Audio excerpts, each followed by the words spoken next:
السلام علیکم ورحمۃ اللہ وبرکاتہ۔ جن کے بارے میں صحیح معلومات، پہلی کڑی، بسم اللہ الرحمن الرحیم۔ رحمان اور شیطان۔ اللہ تعالیٰ نے شیطان کو مردود فرما دیا۔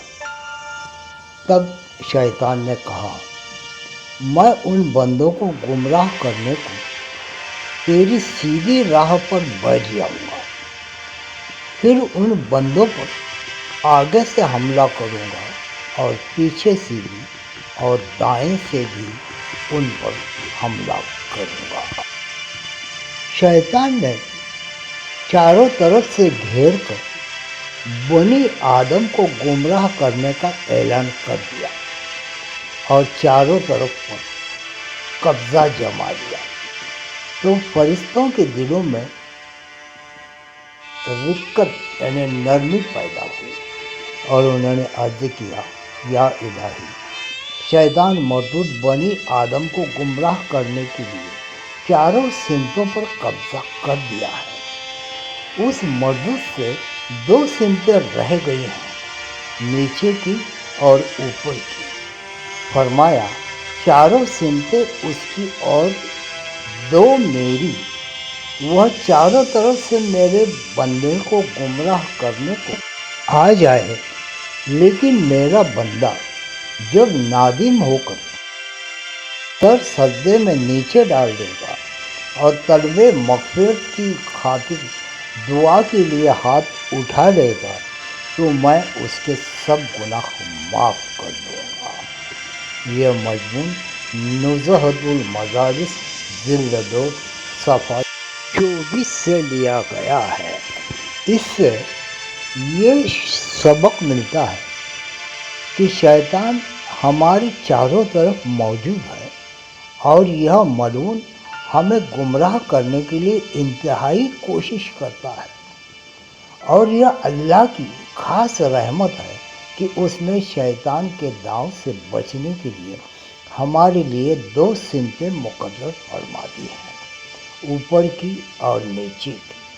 بس مسلمانوں کو چاہیے کہ وہ ہمیشہ نماز پڑھتے رہے اور اپنے غفور الرحیم رب سے گناہوں کی معافی کے لیے دعا مانگتے رہیں۔ اس طرح شیطان کو اس کا داؤ فیل ہو جاتا ہے اور وہ خائب اور خاسر رہ جاتا ہے۔ بڑے ہی بد نصیب ہے وہ لوگ جنہوں نے کبھی نماز نہیں پڑھی، رب سے کبھی دعا نہیں مانگی۔ ایسے لوگ شیطان کے چوطرفہ جال میں پھنس چکے ہیں۔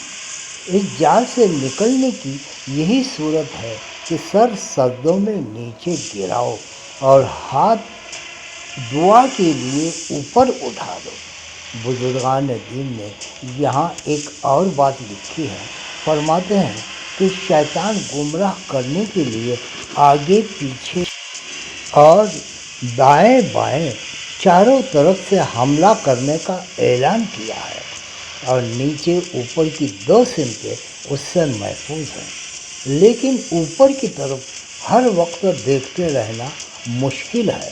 اس لیے سب سے زیادہ سلامتی والی سمت نیچے کی سمت ہے، باقی آگے پیچھے بائیں ان کی طرف دیکھنے میں انسان اکثر فتنے میں مبتلا ہو جاتا ہے۔ اس لیے اللہ تعالیٰ نے فرمایا ہے کہ قُلْ لِلْمُؤْمِنِينَ يُغَضُّوا مِنْ أَبْصَارِهِمْ، مومن سے فرما دیا کہ وہ اپنے نگاہیں نیچی رکھا کریں۔